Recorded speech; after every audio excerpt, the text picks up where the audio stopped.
Forbidden History, the war in heaven before the origin of humanity. Before we begin, let me ask you something. Have you ever wondered why the world feels broken? Why darkness seems to permeate every corner of existence? Why evil appears to have such a stronghold on humanity? The answer to these questions isn't found in modern philosophy or contemporary theories. It's found in an ancient story that predates human civilization itself. A story so profound, so earth-shattering, that it explains the very foundation of the spiritual battle we witness today. This isn't just another biblical tale. This is the forbidden history that most people never hear about. The war that took place before the first star was ever formed, before the first breath of humanity was ever drawn. A cosmic conflict that shaped not only the heavens but the very destiny of every soul that would ever walk the earth. Today, we're diving deep into the hidden chapters of Scripture. We're going to uncover the truth about the war in heaven, the rebellion that changed everything, and how this ancient battle continues to rage in ways you've never imagined. This story will challenge everything you thought you knew about good and evil, about spiritual warfare, and about your own place in this cosmic drama. So buckle up, because what you're about to discover has been deliberately hidden from mainstream teaching for centuries. The powers that be don't want you to understand the full scope of what happened before humanity's creation.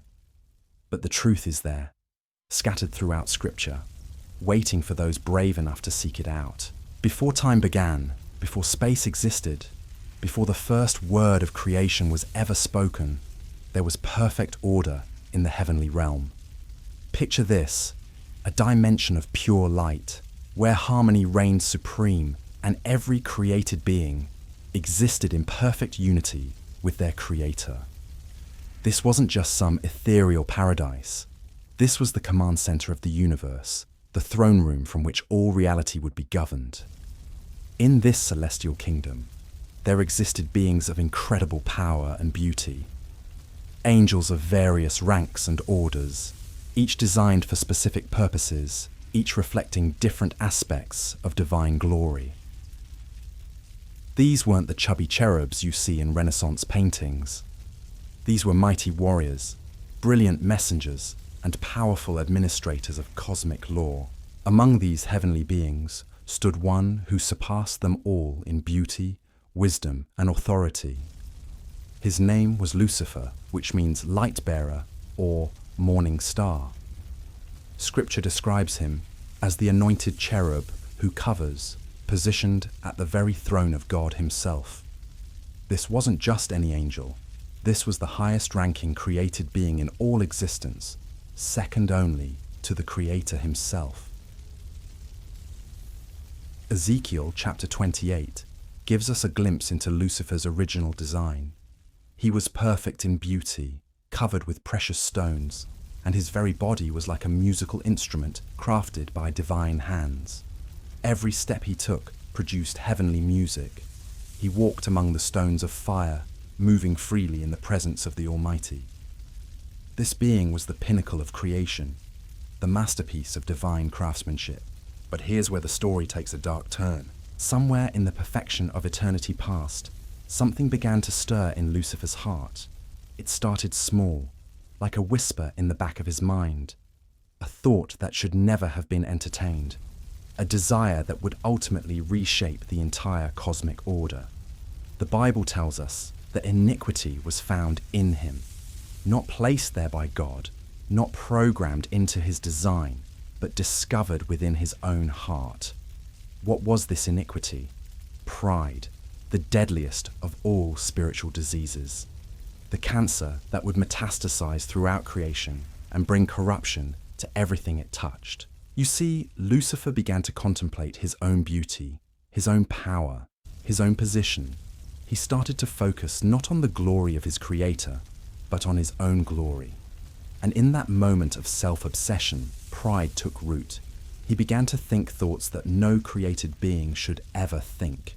Thoughts like, why should I serve when I could rule? Why should I reflect glory when I could possess it? Why should I worship when I could be worshipped? Isaiah chapter 14 records the 5 declarations that marked Lucifer's complete rebellion. 5 statements that would echo through eternity as the manifesto of cosmic treason. "I will ascend into heaven," he declared. "I will exalt my throne above the stars of God. I will sit also upon the mount of the congregation. I will ascend above the heights of the clouds. I will be like the Most High." Do you hear the repetition? 5 times Lucifer declared, "I will." This wasn't just rebellion. This was a calculated coup attempt, a systematic plan to overthrow the government of heaven and establish himself as the supreme ruler of all creation. But Lucifer's rebellion didn't happen in isolation. This wasn't a lone wolf operation. Scripture reveals that he managed to convince a full third of the heavenly host to join his insurrection. Think about that for a moment. 1/3 of all angels, beings who had experienced the direct presence of God, who had witnessed his glory firsthand, who had perfect knowledge of his character and power, chose to follow Lucifer in rebellion. How did this happen? How could beings with perfect knowledge make such a catastrophically wrong choice? The answer lies in understanding the nature of free will and the power of deception. Even in perfection, even with full knowledge, created beings still possess the ability to choose. And Lucifer, with his incredible charisma and persuasive power, painted a picture of a better way, a new order where they wouldn't have to bow before anyone. He promised them positions of power in his new kingdom. He convinced them that God was holding them back, keeping them from reaching their full potential. He made rebellion seem not just reasonable, but noble. The very same lies he would later use on humanity, he first perfected on his fellow angels. But here's what Lucifer and his followers failed to understand. There can only be one source of ultimate authority in the universe. There can only be one creator, one supreme being, one God. Their rebellion wasn't just morally wrong, it was cosmically impossible. They were attempting to overthrow the very foundation of reality itself. The war that followed was unlike anything the universe had ever witnessed. This wasn't a battle with conventional weapons. This was a spiritual conflict fought with powers and forces beyond human comprehension. Revelation chapter 12 gives us a glimpse into this cosmic showdown. Michael the archangel, leading the loyal angels, engaged in direct combat with the dragon and his angels. The battle raged throughout the heavenly realm. Light clashed against darkness. Loyalty fought against rebellion. Truth warred against deception. But the outcome was never really in doubt. No matter how powerful Lucifer had become, no matter how many angels he had recruited, no matter how carefully he had planned his coup, he was still a created being attempting to overthrow his creator. The defeat was swift and decisive. Scripture tells us that there was no longer any place found for them in heaven. Lucifer and his rebellious army were cast out, expelled from the presence of God, banished from the realm of light and holiness. Jesus himself testified to witnessing this great expulsion, saying he saw Satan fall from heaven like lightning. But here's where the story becomes even more significant for us. The war in heaven didn't end with Lucifer's defeat. It simply changed locations. Cast out of heaven, the rebel angels found themselves with access to a new realm, the physical universe that God was about to create. And at the center of this new creation would be a special planet called Earth, populated by creatures made in God's own image. The stage was now set for the next phase of this cosmic conflict. Heaven had been purged of rebellion, but Earth was about to become the new battlefield. And we, as human beings, would find ourselves right in the middle of a war that began before we ever existed. This brings us to a crucial understanding that most people miss. The spiritual battle we face today isn't some new development. It's not a recent phenomenon that started with human sin. It's the continuation of an ancient war that predates our species by eons. The same pride that corrupted Lucifer, the same rebellion that split heaven, the same deception that turned angels into demons is still at work in our world today. When we look at the chaos around us, the evil that seems to permeate every level of society, the darkness that touches every human heart, we're not seeing something random or accidental. We're seeing the ongoing effects of the war in heaven.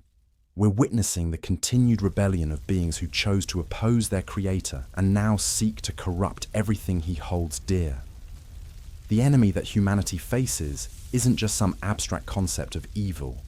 It's a real, intelligent, powerful being who once walked in the presence of God Himself. He knows the divine plan intimately. He understands spiritual laws and cosmic principles, and he has had millennia to perfect his tactics of deception and destruction. But here's what we must never forget. He's still a defeated foe. The war in heaven ended with his expulsion. His rebellion failed. His coup was crushed. And though he continues to rage and fight and deceive, his ultimate fate is already sealed. The question isn't whether good will triumph over evil. The question is whether we, as individuals, will choose the winning side. This ancient conflict helps explain so much about the human condition. Why do we have an innate sense of right and wrong? Because we're caught in the middle of a cosmic battle between righteousness and rebellion. Why do we struggle with pride and selfishness? Because we're infected with the same spiritual disease that corrupted Lucifer. Why does evil seem so attractive and deceptive? Because it's being promoted by beings who have had eons to perfect their craft. Understanding the war in heaven isn't just about satisfying historical curiosity.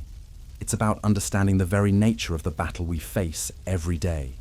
Every temptation we encounter, every moral choice we make, every spiritual struggle we experience is connected to this ancient conflict. We're not just living our individual lives.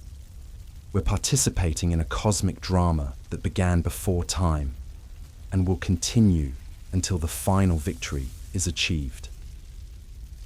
The rebellion in heaven also reveals something profound about the nature of choice and consequence. Even beings with perfect knowledge, perfect environment, and perfect opportunity can still choose wrongly.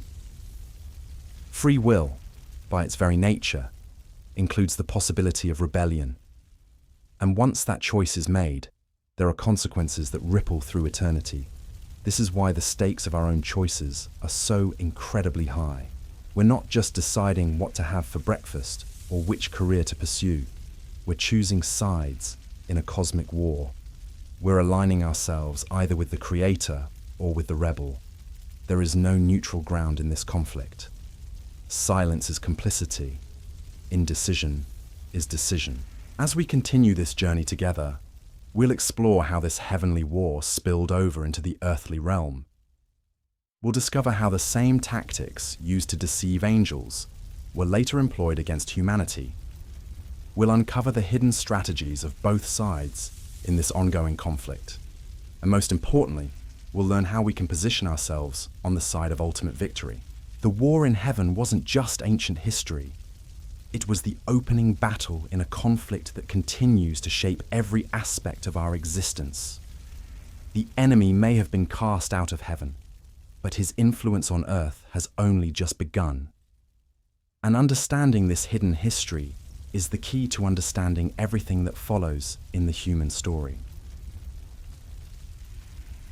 So stay with me as we dig deeper into these forbidden truths. The rabbit hole goes much deeper than most people realize, and what we discover next will challenge everything you thought you knew about the spiritual realm and our place within it. The moment Lucifer and his rebellious army were cast from heaven, something extraordinary happened to the physical realm. The earth, which had been created as a perfect jewel in God's cosmic crown, suddenly became shrouded in darkness and chaos. Genesis tells us that the earth became without form and void, and darkness covered the face of the deep. But this wasn't the original state of creation. This was the aftermath of cosmic warfare. Think about it. When God creates something, Scripture consistently tells us it is good. Yet here we find the earth in a state of complete desolation. The Hebrew words used here, tohu wabohu, don't just mean empty. They carry the connotation of judgment, of destruction, of something that was once ordered becoming chaotic. This wasn't God creating a mess and then fixing it. This was the collateral damage from the greatest spiritual battle ever fought. The fallen angels, now transformed into demons, had been given access to the physical realm, and their first act was to corrupt and destroy everything they could touch. The perfect order that God had established was twisted into chaos. The light was extinguished, leaving only darkness. The harmony was shattered, leaving only discord. But here's where we see the incredible nature of our Creator. Instead of scrapping the whole project and starting over, God chose to restore and redeem. The very first recorded words of divine action after this cosmic catastrophe were, "Let there be light." Not just physical light, but the beginning of a restoration process that would ultimately culminate in the redemption of all creation. This restoration wasn't just about fixing what was broken, it was about establishing a new battleground where the ultimate victory over rebellion would be achieved. Earth wasn't just being restored, it was being prepared for the next phase of the cosmic conflict. And at the center of this new phase would be creatures unlike any that had ever existed before. Human beings made in the very image of God. Now, you might wonder why God would create humanity, knowing full well that we would become targets in this spiritual war. Why would he place us in harm's way? The answer reveals something profound about the divine strategy. Humanity wasn't created to be victims in this conflict. We were created to be the instrument of Satan's ultimate defeat. You see, the angels who rebelled did so with full knowledge of God's glory and power. They had direct, immediate access to divine truth. Their rebellion was, in a sense, unforgivable because it was committed with perfect understanding. But humanity would be different. We would be created with limited knowledge, in a fallen world, surrounded by deception. Our choices would be made in faith rather than sight. This is why the stakes of human decision-making are so incredibly high.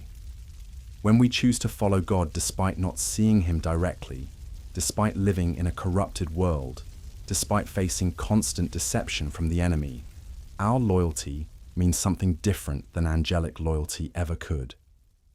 We're choosing God not because we have to, not because we've seen his glory directly, but because we trust him despite the circumstances. The creation of humanity was, in essence, God's masterstroke in the cosmic chess game. Satan thought he had won something significant by corrupting the earth and establishing his influence in the physical realm. What he didn't realize is that he had walked directly into a trap that would ultimately lead to his complete and final defeat. But before we get to humanity's creation, we need to understand what happened to Lucifer himself during this transition from heavenly rebel to earthly adversary. The being who had once been the most beautiful creature in heaven was now transformed into something hideous. His name changed from Lucifer, the light-bearer, to Satan, the adversary.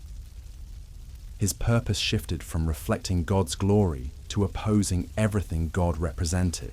This transformation wasn't just cosmetic, it was fundamental. Sin doesn't just stain, it corrupts at the deepest level. The pride that had started as a small seed in Lucifer's heart had now grown into a consuming obsession. He was no longer capable of creating, only destroying.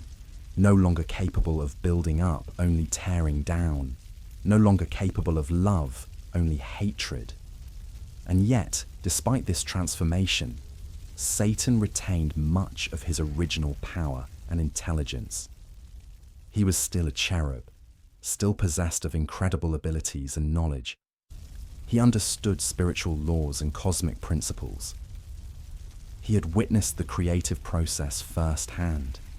He knew the divine plan in ways that we can barely comprehend. This is what makes him such a formidable adversary. We're not dealing with some cartoon devil with horns and a pitchfork. We're facing an enemy who once held the highest position in heaven, who understands the spiritual realm intimately, and who has had millennia to study human nature and perfect his tactics of deception. The other fallen angels underwent similar transformations. These beings who had once been ministers of God's grace became agents of destruction. Their knowledge of heavenly things became weapons used against God's people. Their understanding of spiritual laws became tools for manipulation and deception. Together, they established what Scripture calls the kingdom of darkness. This wasn't just a metaphorical concept. It was an actual spiritual government with hierarchies, territories, and specific assignments. Paul describes it in Ephesians as principalities and powers, rulers of darkness, spiritual wickedness in high places. This is an organized, systematic opposition to God's kingdom. The earth became their headquarters, their base of operations for the ongoing war against heaven. And from this base, they began to plan their next move. They couldn't attack heaven directly anymore. They had been cast out and could never return. But they could attack something that God valued even more than angels, the human race that was about to be created. This brings us to a crucial understanding that most people miss entirely. The spiritual battle we face isn't some abstract conflict between good and evil concepts. It's a very real war between organized kingdoms. On one side, the kingdom of heaven with God at the head and faithful angels as his army. On the other side, the kingdom of darkness with Satan as the usurper king and demons as his forces. We, as human beings, are caught in the middle of this conflict. But we're not just innocent bystanders. We're the prize that both sides are fighting for. Our allegiance, our worship, our souls are what this war is ultimately about.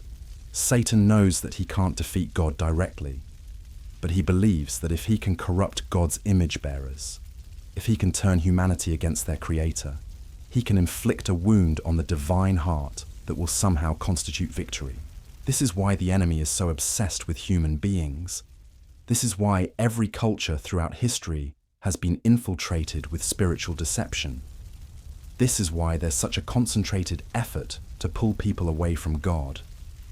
We're not just random casualties in a cosmic conflict. We're the specific target that the entire war is designed to capture. But here's what Satan didn't count on.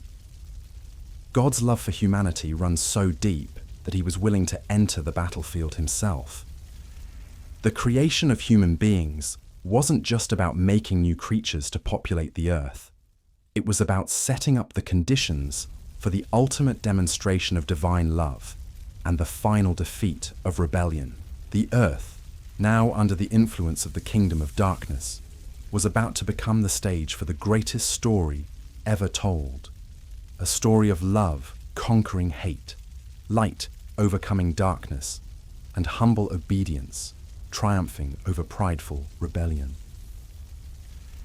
The war that began in heaven was about to enter its most critical phase. As we prepare to explore humanity's entrance into this cosmic drama, we need to understand that our story doesn't begin with the Garden of Eden. It begins with the war in heaven. Our very existence is connected to this ancient conflict. Our purpose is defined by this ongoing battle, and our destiny will be determined by which side we choose in this ultimate struggle between good and evil. The fallen angels had established their kingdom on earth. They had corrupted the physical realm and shrouded it in darkness. They had organized their forces and prepared their strategies. They thought they had gained the upper hand in their rebellion against heaven. What they didn't realize is that God was about to introduce a new player into the game, a creature so unique, so beloved, so strategically important that their very existence would change the entire nature of the conflict. The stage was set, the battlefield was prepared, the enemy was in position, and now, in the midst of this cosmic war zone, God was about to create something that would ultimately lead to Satan's complete and final defeat. But that creation would also become the target of the most intense spiritual assault in the history of the universe. The war in heaven was over, but the war for humanity was just beginning. And what happened next would determine not just the fate of the human race, but the ultimate outcome of the cosmic rebellion that started before time began. The enemy thought he had won by corrupting the earth, but he had actually just walked into the trap that would seal his eternal doom. But humanity's creation wasn't just about adding new players to this cosmic battlefield. It was about revealing something that would shake the very foundations of Satan's rebellion. Something that would expose the fundamental flaw in his entire worldview and ultimately lead to his complete humiliation. You see, when God decided to create human beings, he didn't just make another type of creature. He made something unprecedented in all of creation. He made beings in his own image. Think about what this means. Angels, no matter how powerful or beautiful, were created as servants. They reflected God's glory, but they were not made in his image. Humanity was different. We were created to be God's representatives on earth, his ambassadors, his children. This wasn't just a title or a position. This was an ontological reality. Humans possess something that even the highest angels lacked: the capacity for genuine relationship with the Creator. We weren't just servants or messengers, we were family. And this family status came with privileges and responsibilities that no other created being had ever possessed. The implications of this were staggering. Satan, in all his pride and arrogance, had never been offered the kind of intimate relationship with God that was being freely given to these new creatures made from dust. The very beings he considered inferior to himself were being elevated to a status he had never achieved, even at the height of his power in heaven. But there was something even more profound happening here. God wasn't just creating humans to be his children. He was creating them to be the instruments through which the cosmic rebellion would be ultimately defeated. The enemy thought he had gained an advantage by corrupting the earth, but God was about to use that very corruption as the backdrop for the greatest demonstration of love and power the universe had ever witnessed. This is where the story takes a turn that reveals the incredible depth of divine strategy. God placed the first humans, Adam and Eve, in a perfect environment called the Garden of Eden. But this wasn't just a nice place for them to live. It was a testing ground, a place where the cosmic conflict would play out on a human scale. The garden represented everything that heaven had been before the rebellion. Perfect order, perfect harmony, perfect relationship between the created and the creator. But unlike the original heaven, this paradise existed in the physical realm, right in the middle of territory that Satan now considered his own. It was, in essence, an outpost of heaven established on enemy-occupied territory. And here's where God's master plan becomes visible. He gave Adam and Eve something that the angels had never possessed: the potential for moral growth through choice. The angels were created with fixed natures. Once they chose rebellion or loyalty, that choice became permanent. But humans were different. We were created with the capacity to learn, to grow, to become more than we started as. This is why there was a tree in the garden called the tree of the knowledge of good and evil.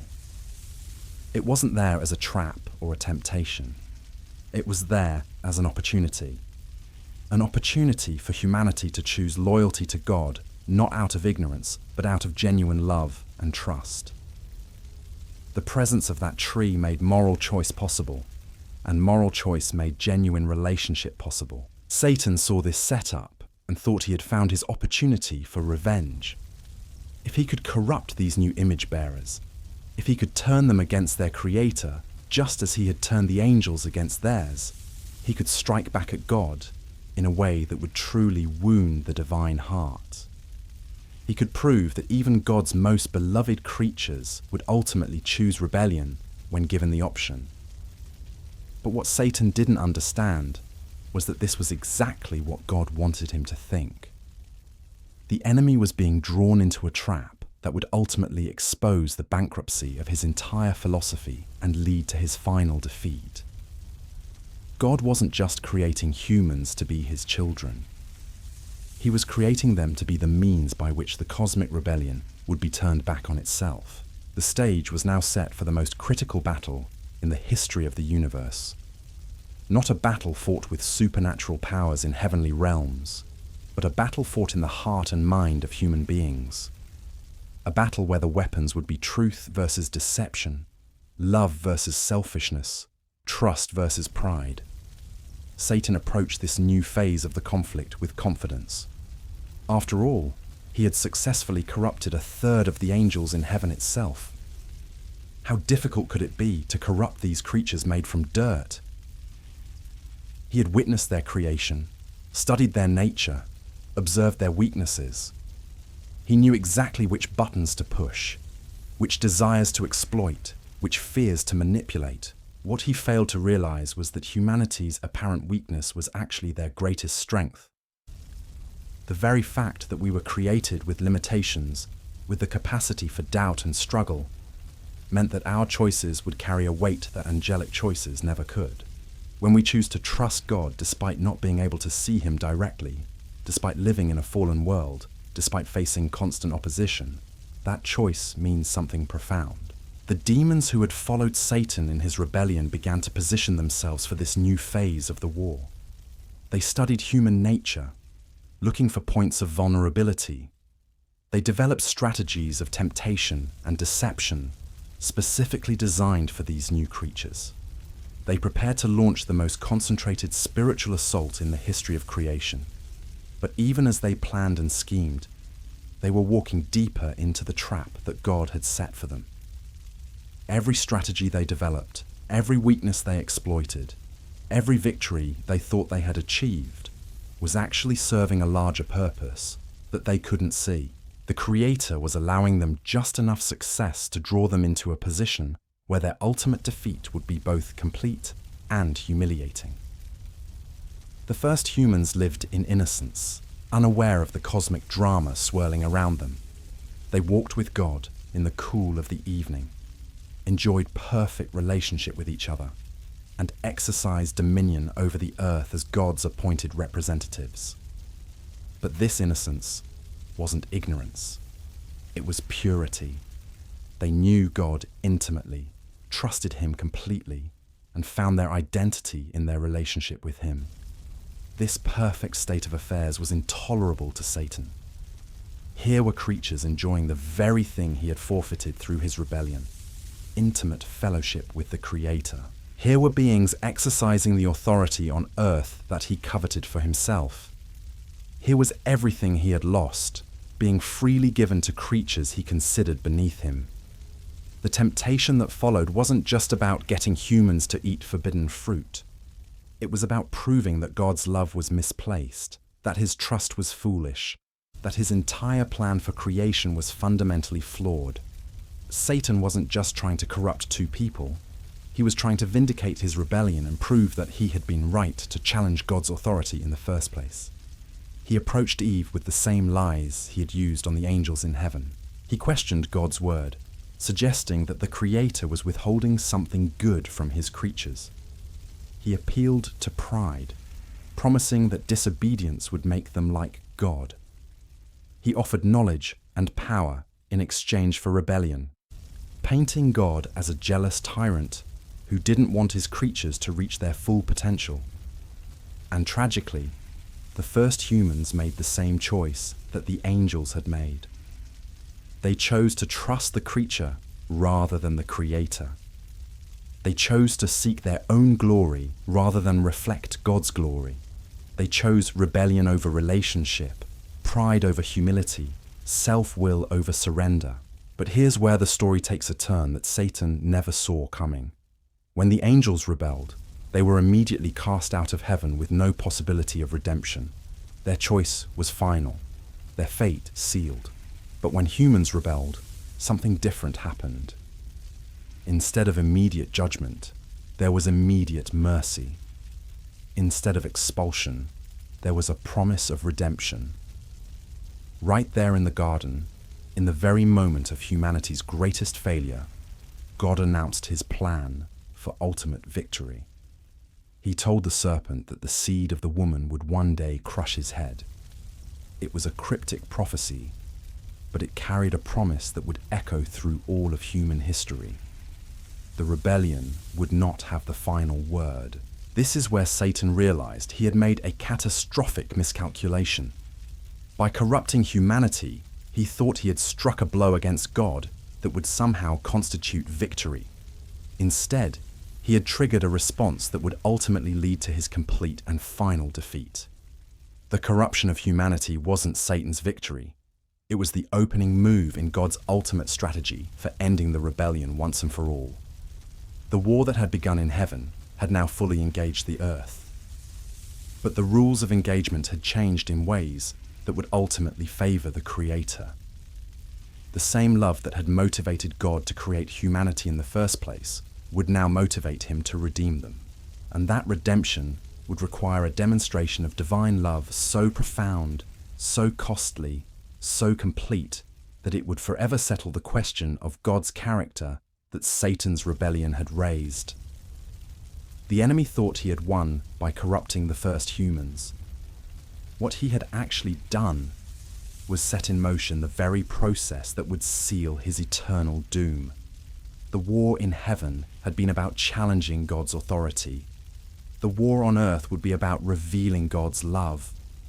And love, as it turns out, is a weapon that no amount of pride or rebellion can ultimately withstand. The cosmic conflict had entered its most critical phase.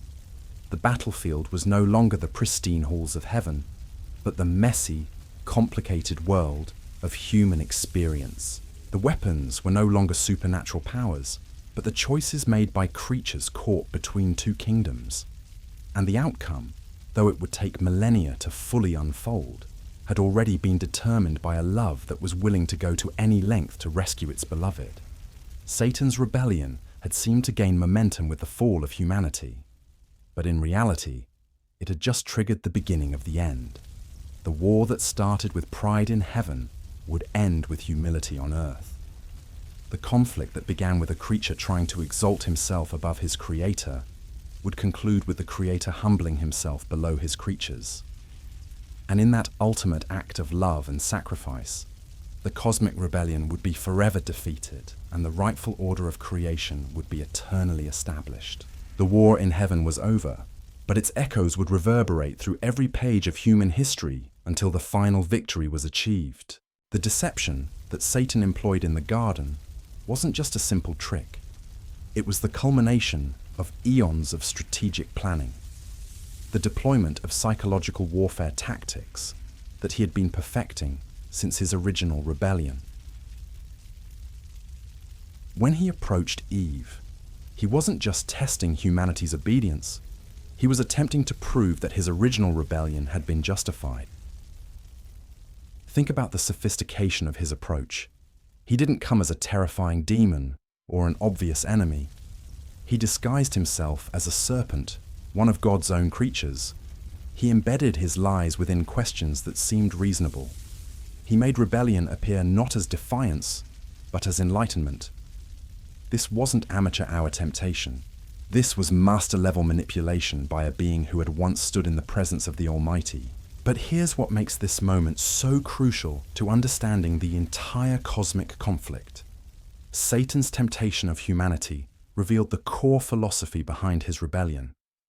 When he told Eve that she would be like God, knowing good and evil, he was essentially saying that God had been withholding something beneficial from his creatures.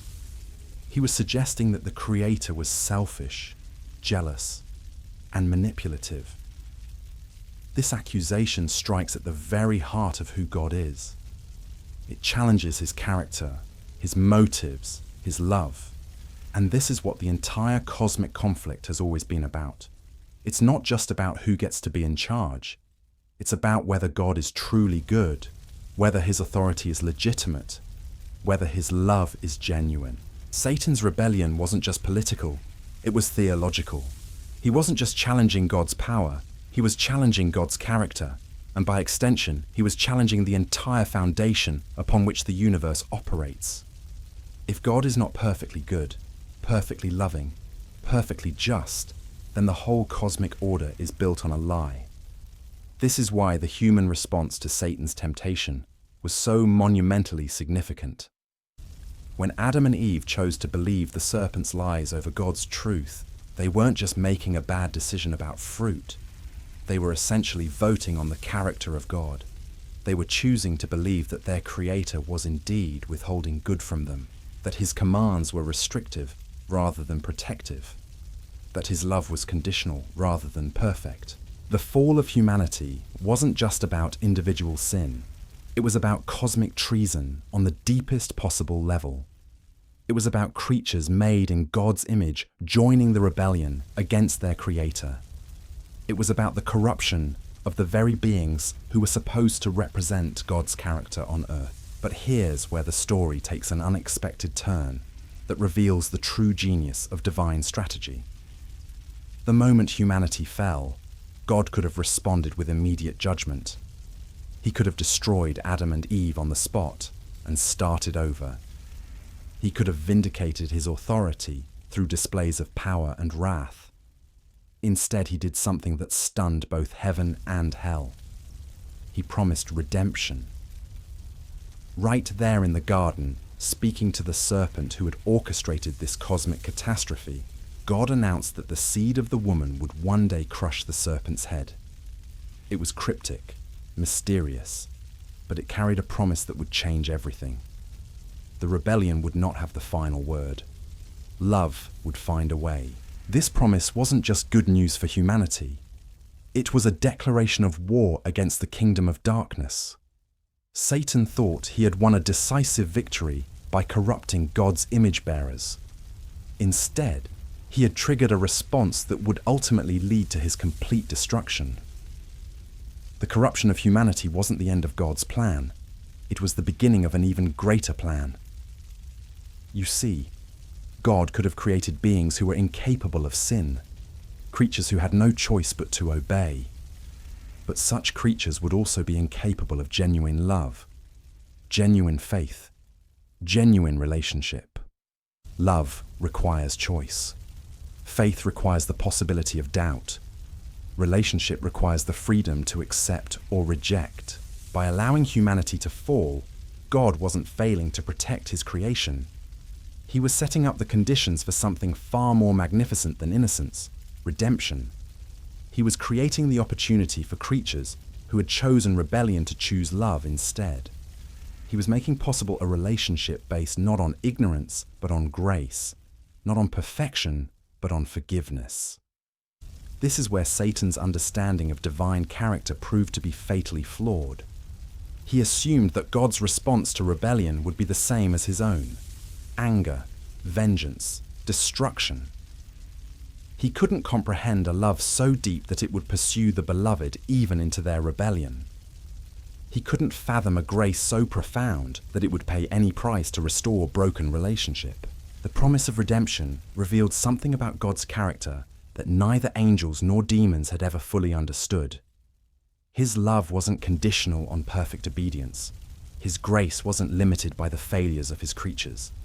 His commitment to relationship was stronger than their commitment to rebellion. But this redemption wouldn't be cheap or easy.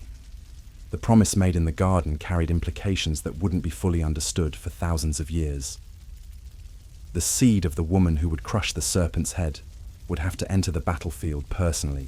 God Himself would have to become human, would have to face the same temptations that had destroyed the first humans, would have to succeed where they had failed. And more than that, He would have to pay the price for their failure. The justice of God demanded that rebellion be punished. The love of God demanded that the rebels be saved.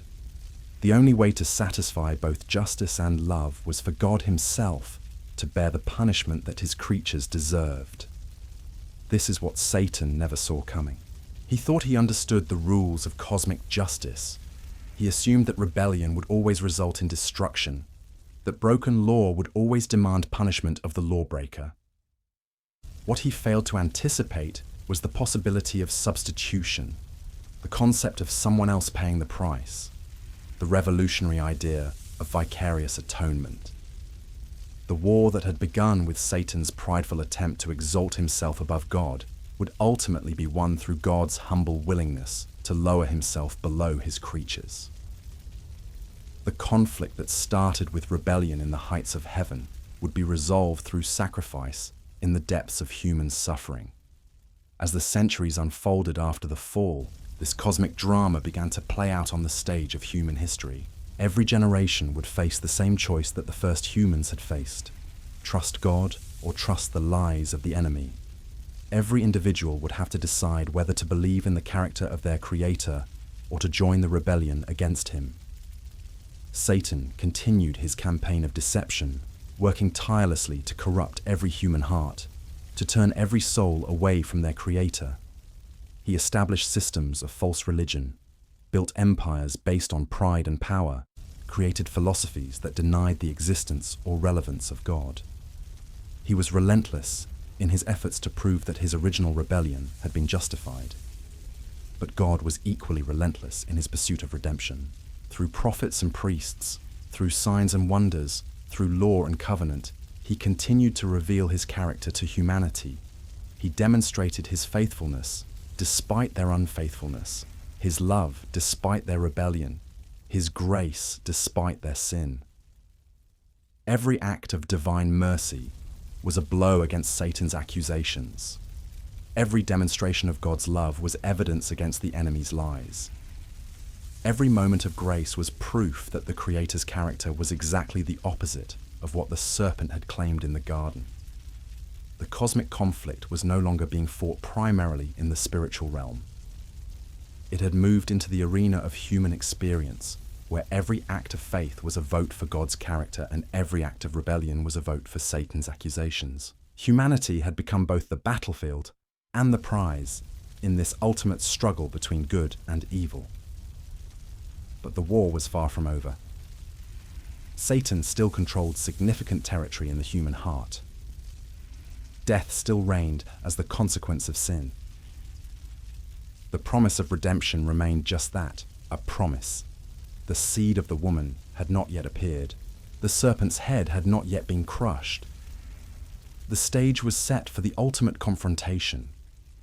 The cosmic conflict that had begun in the perfection of heaven would reach its climax in the brokenness of earth. The love of God would be tested to its absolute limits. The character of the Creator would be revealed once and for all.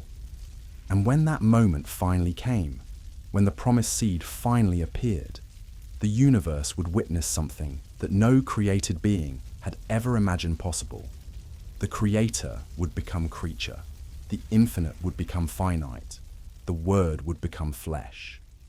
And in that ultimate act of humility and love, the rebellion that had torn the cosmos apart would finally meet its match. The war in heaven had been about power. The war on earth would be about love. And love, as the universe was about to discover, is the most powerful force in all creation. It's a force that can transform rebels into children, enemies into friends, and defeat into victory. But that transformation wouldn't happen without cost. The price of redemption would be higher than anyone imagined. The victory over rebellion would require a sacrifice so profound, so complete, that it would echo through eternity as the ultimate demonstration of divine love. The cosmic conflict was approaching its turning point. The ancient war was about to enter its final phase, and neither heaven nor hell was prepared for what God was about to do to win back the hearts of his beloved creatures and defeat the rebellion once and for all. The enemy thought he understood the rules of the game. He was about to discover that love plays by different rules entirely, rules that would transform the very nature of the conflict and guarantee that the last word would belong not to pride, but to grace. The centuries that followed humanity's fall witnessed something unprecedented in the cosmic conflict. While Satan celebrated what he believed was his greatest victory, God began implementing a strategy so complex, so counterintuitive, that even the wisest angels struggled to comprehend it. The Creator wasn't just planning to fix what was broken. He was orchestrating a master plan that would use the very corruption Satan had introduced to achieve an even greater purpose. You have to understand, this wasn't damage control. This wasn't God scrambling to salvage a failed experiment. This was the unfolding of a plan so magnificent, so all-encompassing, that it had been conceived before the first star was ever formed. The fall of humanity hadn't caught God off guard. It had activated a protocol that would ultimately demonstrate the depths of divine love in ways that no other method could achieve. As generations passed, Satan worked tirelessly to corrupt every aspect of human civilization. He inspired violence, fueled hatred, promoted injustice, and established systems of oppression designed to turn people away from their creator. Every war, every act of cruelty, every moment of despair was another argument in his case against God's character. Look, he seemed to be saying to the watching universe, look at what becomes of creatures who trust this so-called loving God. But God's response to this campaign of destruction revealed something about divine strategy that left both angels and demons astounded. Instead of abandoning humanity to their fate, instead of starting over with a new creation, God began working within the corruption to bring about redemption. He took the very mess that Satan had created and began weaving it into a tapestry of grace that would ultimately showcase his glory more brilliantly than any perfect creation ever could. This is where we see the profound difference between divine wisdom and created intelligence. Satan, despite all his knowledge and experience, could only think in terms of destruction and corruption. He could tear down, but he couldn't truly build up. He could poison, but he couldn't heal. He could accuse, but he couldn't redeem. His rebellion had fundamentally limited his ability to create anything genuinely good or beautiful. God, on the other hand, possessed the unique ability to bring good out of evil, light out of darkness, beauty out of ashes. He wasn't just more powerful than Satan. He was operating on an entirely different level of existence. Where Satan saw only problems, God saw opportunities. Where Satan created chaos, God orchestrated symphony. Where Satan brought death, God was preparing to demonstrate life in its fullest form. The human story that unfolded over the millennia became a living laboratory where these competing philosophies were tested. Every act of faith was evidence for God's case. Every demonstration of love in the midst of hatred was a testimony to divine character. Every moment when light pierced darkness was proof that Satan's accusations were false. But perhaps most significantly, every instance of human failure paradoxically became an opportunity to demonstrate divine grace. When people fell short, when they sinned, when they rebelled, God's response wasn't condemnation but compassion. His love wasn't deterred by their failures. It was revealed through his willingness to forgive and restore. This pattern of grace in the face of rebellion became the central theme of human history. Noah found grace despite the wickedness of his generation. Abraham was called friend of God, despite his moments of doubt and deception. David was described as a man after God's own heart, despite his adultery and murder. The pattern was clear. God's love wasn't based on human perfection, but on divine character. Each of these demonstrations of grace was like a hammer blow against Satan's accusations. Every time God showed mercy instead of judgment, every time he offered forgiveness instead of condemnation, every time he pursued the rebellious instead of abandoning them, the enemy's case grew weaker. The universe was witnessing firsthand that God's character was exactly the opposite of what Satan had claimed. But the enemy wasn't passive during this process.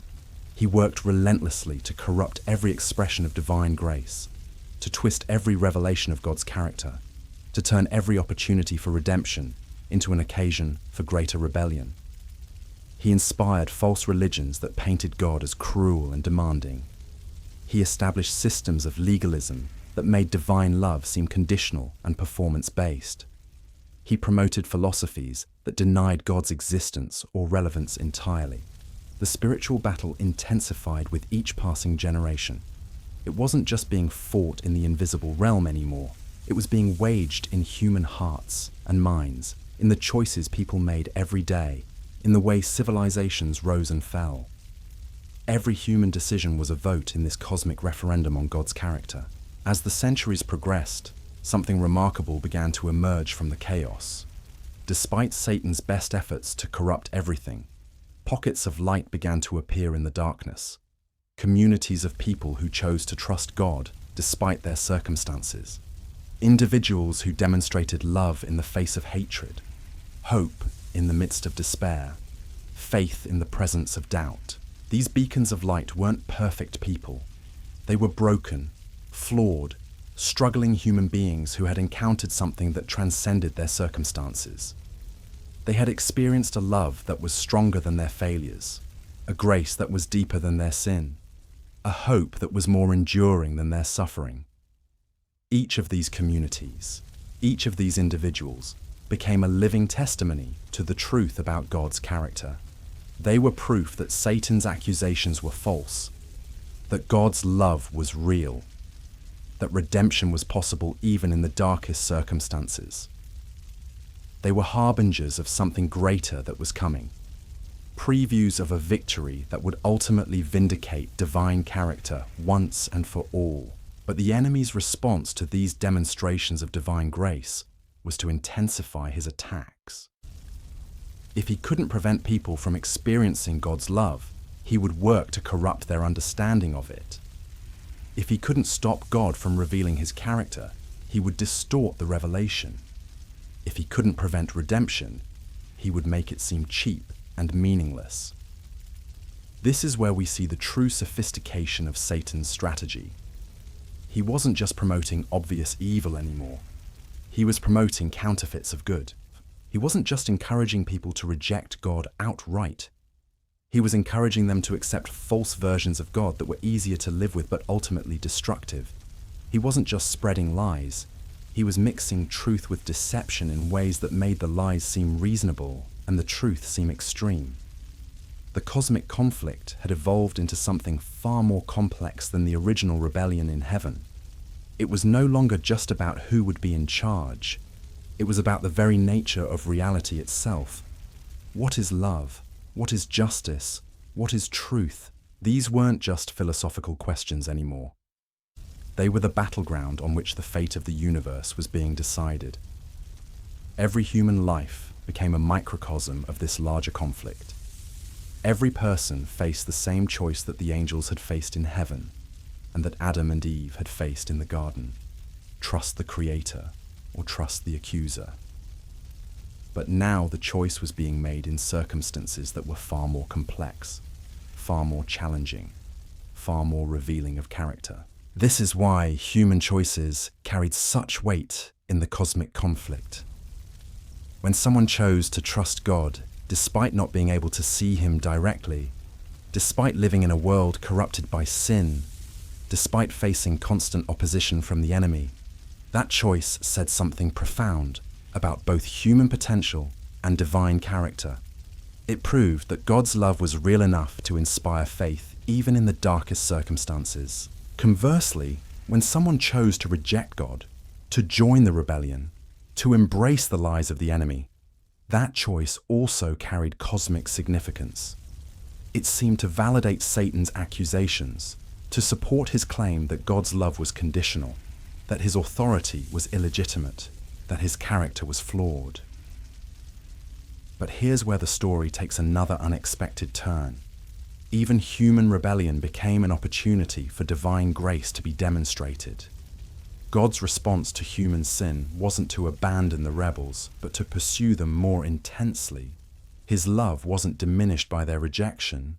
It was magnified by his willingness to continue reaching out despite the rejection. This pattern of pursuing the lost, of loving the unlovable, of forgiving the unforgivable, became the signature characteristic of divine love. It wasn't just that God loved good people or that he rewarded obedience. He loved rebels. He pursued enemies. He forgave those who had wronged him. This kind of love was unprecedented in the cosmic order. It was something that no created being had ever imagined possible. The implications of this revelation were staggering. If God loved his enemies, if he pursued rebels, if he forgave the unforgivable, then the entire foundation of Satan's rebellion was built on a lie. The enemy had claimed that God was selfish, jealous, and manipulative. But the evidence of human history was pointing in exactly the opposite direction. As this reality began to dawn on the watching universe, the cosmic conflict started to shift in a fundamental way. It was no longer just about power or authority, it was about love itself. The question wasn't just who had the right to rule, but what kind of ruler would be best for all creation.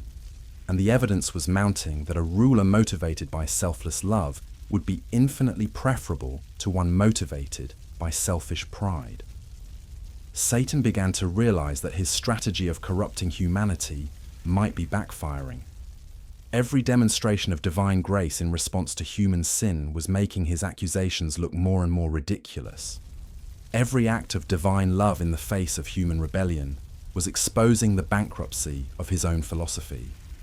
Every moment of divine patience with human failure was revealing the depths of his own pride and hatred. The enemy found himself in an impossible position.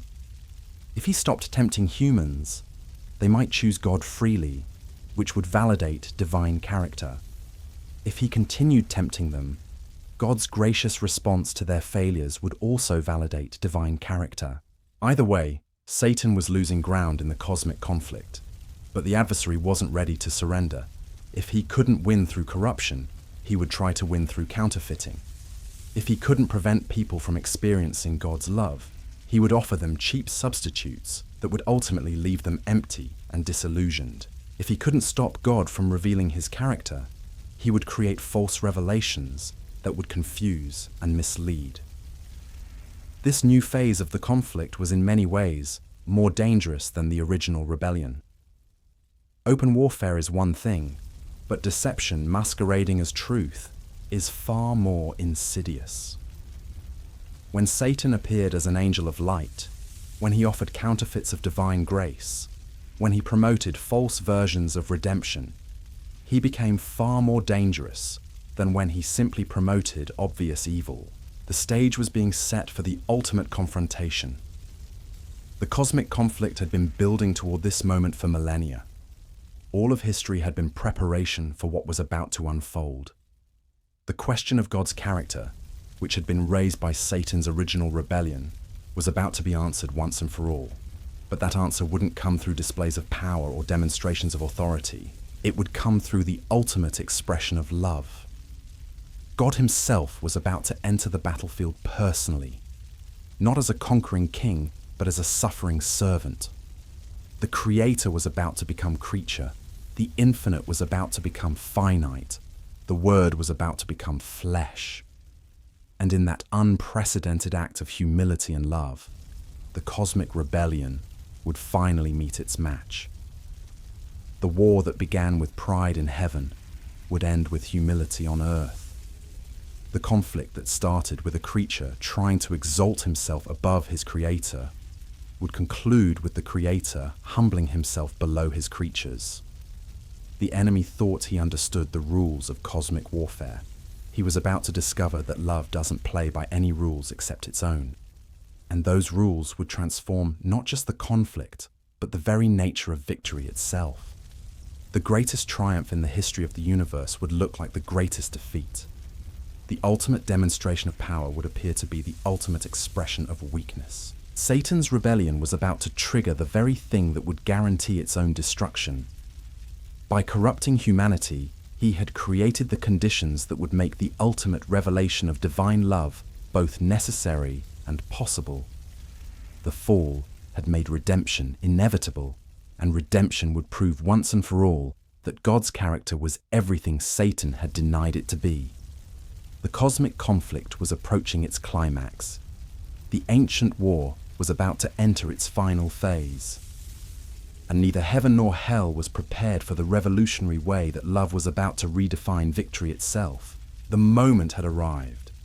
After millennia of cosmic buildup, after countless generations of preparation, after endless demonstrations of divine character in response to human rebellion, God was ready to play his final card. The chess match that began with Lucifer's prideful declaration in heaven was about to reach its endgame.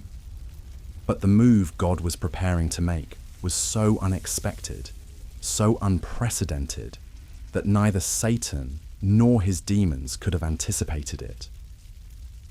Throughout history, the enemy had operated under certain assumptions about divine behavior.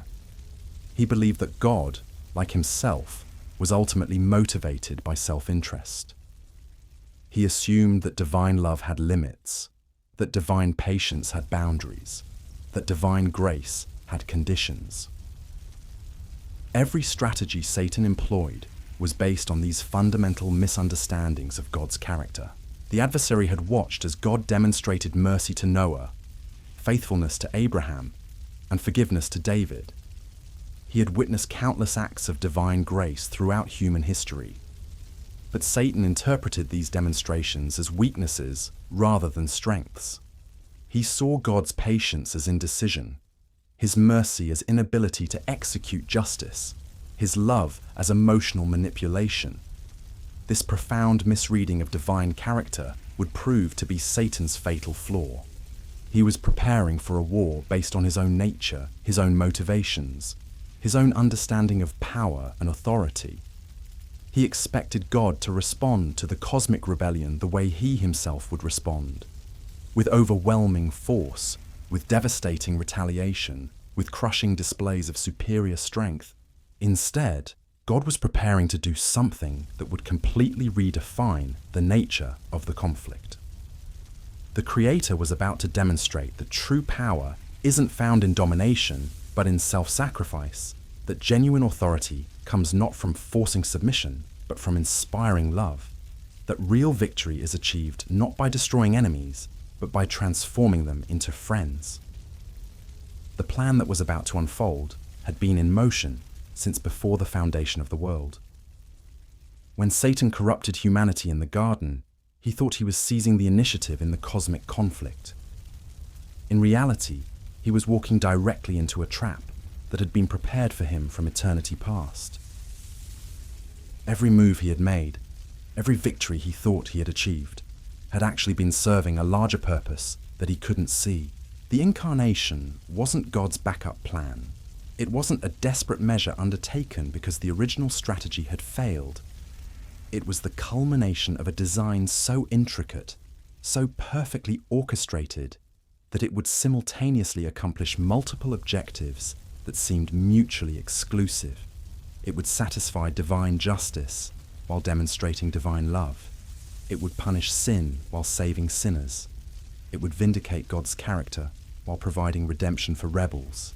When the Word became flesh, when the infinite squeezed himself into the constraints of human existence, when the Creator became creature, something unprecedented happened in the cosmic order. For the first time since the rebellion began, God and humanity existed on the same level.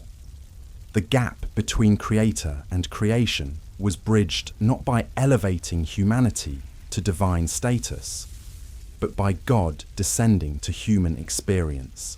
This wasn't just a symbolic gesture or a temporary disguise. This was genuine incarnation, complete identification with the human condition.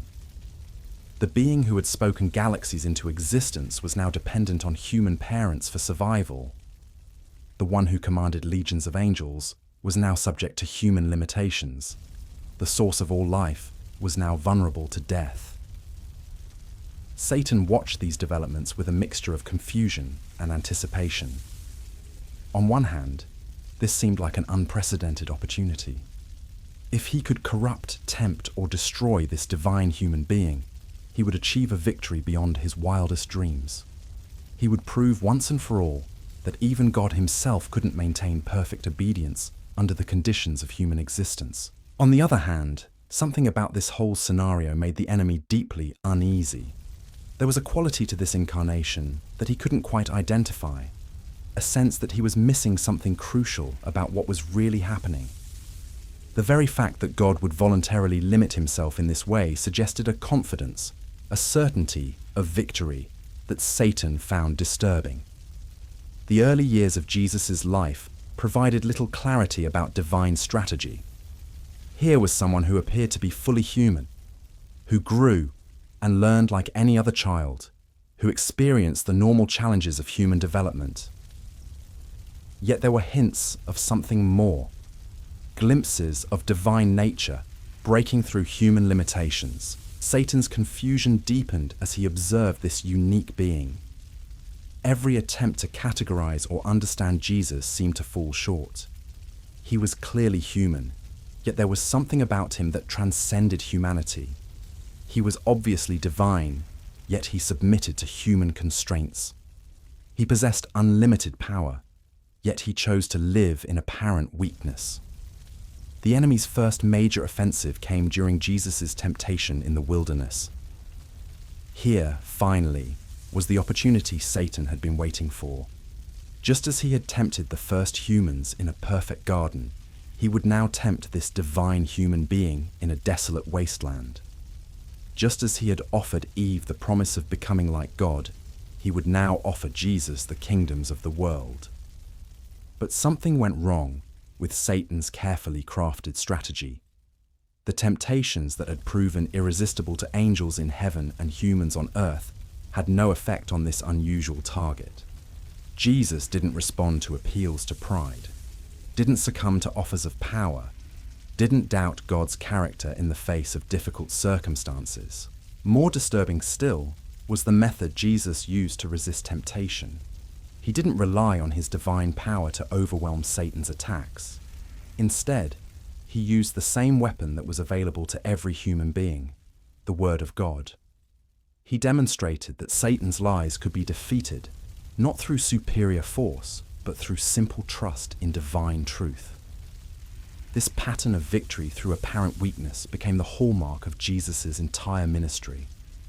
He healed the sick, not by displaying overwhelming power, but through compassionate touch. He taught with authority, not by intimidating his listeners, but by revealing truth that resonated in their hearts. He demonstrated divine love, not through spectacular miracles, but through humble service to the least and the lost. Every act of Jesus' ministry was simultaneously a blow against Satan's kingdom and a revelation of God's character. When he forgave sins, he proved that divine mercy was real. When he healed diseases, he demonstrated that God's power was motivated by love.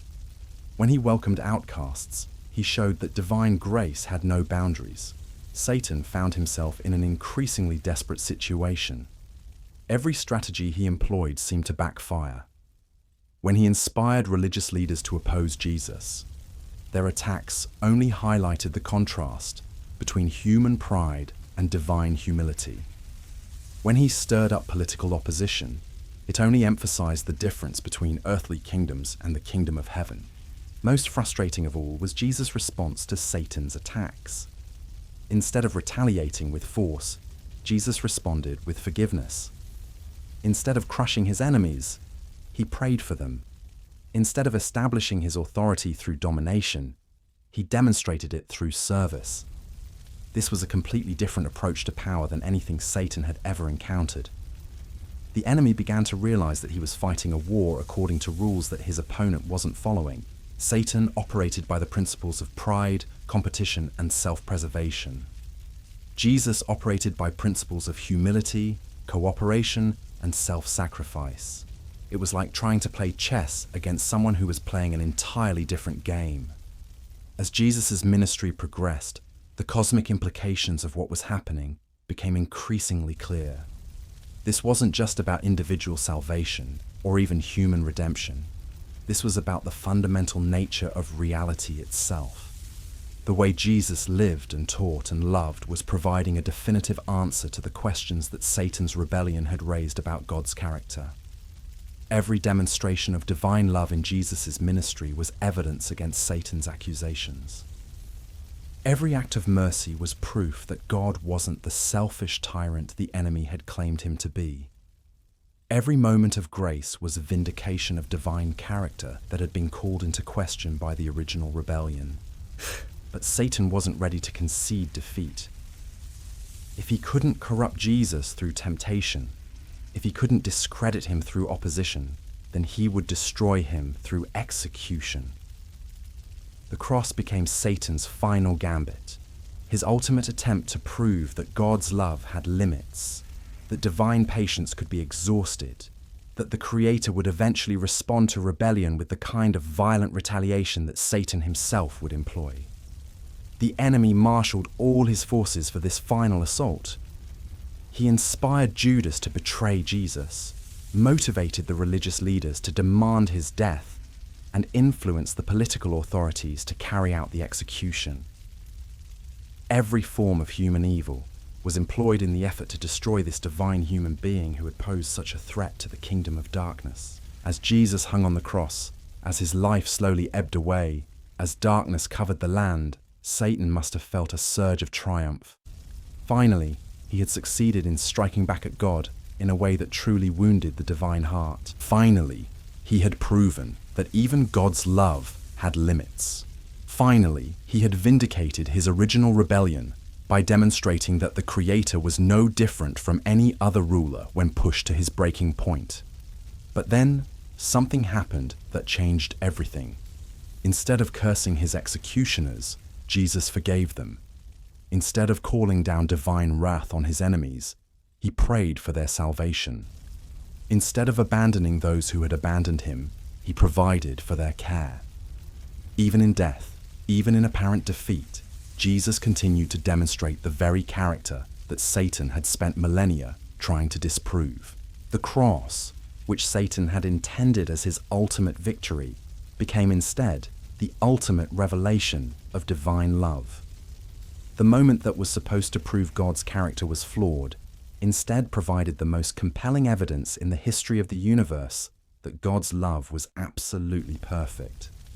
The death that was meant to end the threat to Satan's kingdom instead sealed his eternal doom. In that moment of apparent defeat, the cosmic conflict reached its turning point. The questions that had been raised by Satan's rebellion were finally answered. The accusations that had been leveled against God's character were definitively refuted. The war that had raged for millennia was essentially won, even though its effects would continue to play out for generations to come. But the story didn't end with the cross. 3 days later, Jesus rose from the dead, demonstrating that even death itself had no power over divine love. The resurrection wasn't just about individual victory over mortality. It was the cosmic declaration that the rebellion was finished, that Satan's power was broken, that the kingdom of darkness had been fundamentally defeated. The empty tomb became the ultimate symbol of God's victory in the cosmic conflict. Death, which had been Satan's most powerful weapon, was revealed to be powerless against divine love. The grave, which had seemed like the final word in the human story, was shown to be merely a temporary inconvenience for those who trust in God. With the resurrection, the nature of the cosmic conflict changed completely.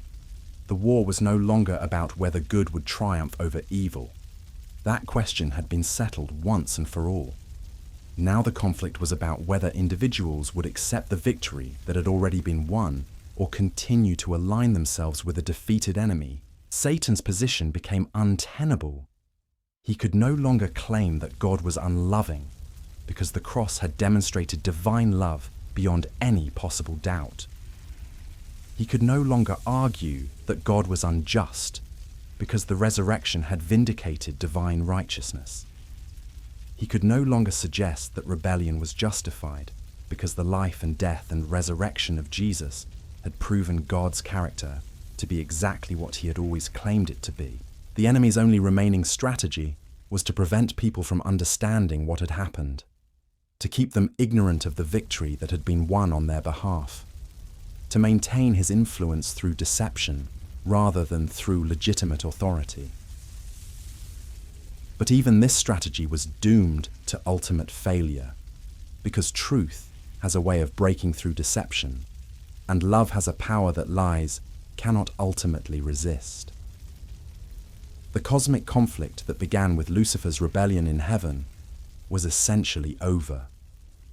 The war in heaven had been won not through displays of superior force, but through demonstrations of superior love.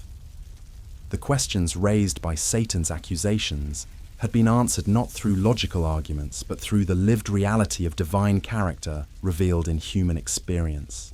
As we look at our world today, as we witness the ongoing effects of this ancient conflict, we need to understand that we're not seeing a battle where the outcome is still in doubt. We're seeing the death throes of a rebellion that has already been defeated. We're witnessing the final desperate struggles of an enemy who knows his time is short and his cause is lost. Every act of evil we see around us is not evidence that Satan is winning. It's evidence that he's losing, that he's growing more desperate, that he's running out of time and options. Every demonstration of hatred is a pale shadow compared to the love revealed at the cross. Every display of pride is pathetic when measured against the humility shown by the Creator. The war in heaven taught us that rebellion against God is ultimately futile. The war on earth has taught us that God's love is ultimately irresistible. The cosmic conflict that seemed like it might tear the universe apart has instead revealed the depths of divine character in ways that nothing else could have accomplished. The victory achieved through the cross and resurrection didn't just end the cosmic conflict. It transformed our understanding of what victory actually means. For millennia, Satan had operated under the assumption that power was about control, that authority came through force, that winning meant dominating your enemies. The incarnation, death, and resurrection of Jesus Christ revealed a completely different paradigm of power. One that operates through love rather than coercion, through service rather than domination, through sacrifice rather than self-preservation. This is why the enemy continues to struggle against a battle that's already been decided. He's still fighting according to the old rules, still trying to win through deception and destruction, still attempting to prove his accusations against God's character. But those accusations have been definitively answered. The questions he raised about divine love, justice, and authority have been settled once and for all. What we're witnessing in our world today isn't a cosmic conflict where the outcome remains uncertain. We're seeing the final chapters of a story whose ending has already been written. Satan knows he's defeated, but he's determined to take as many souls with him as possible before his time runs out. Every lie he tells, every temptation he offers, every system of deception he establishes is a desperate attempt to maintain relevance in a war he's already lost. The implications of this victory extend far beyond individual salvation. The cross didn't just provide redemption for humanity, it vindicated God's character before the entire universe. Every created being, whether angel or demon, whether in heaven or in hell, now has undeniable evidence of what God is truly like. The accusations that sparked the original rebellion have been exposed as lies. The questions about divine character have been answered beyond any shadow of doubt. This is why we can face the future with confidence, despite the chaos we see around us. This is why we can stand firm in the midst of spiritual warfare, knowing that we're fighting from a position of victory rather than hoping for one. This is why we can love our enemies, forgive those who wrong us, and serve others sacrificially, because we're following the example of the one who has already won the ultimate victory. The war in heaven revealed the bankruptcy of pride and rebellion. The war on earth has revealed the power of humility and love. And now, as we await the final consummation of all things, we can live as citizens of a kingdom that has already triumphed, representatives of a king who has already conquered, and ambassadors of a love that has already proven itself stronger than every force of darkness. The forbidden history we've uncovered today isn't just ancient information. It's the key to understanding our present reality and our eternal destiny. We are not victims in this cosmic drama. We are victors in Christ, more than conquerors through him who loved us and gave himself for us. The war that began before the foundation of the world has been won, and we get to live in the light of that victory every single day.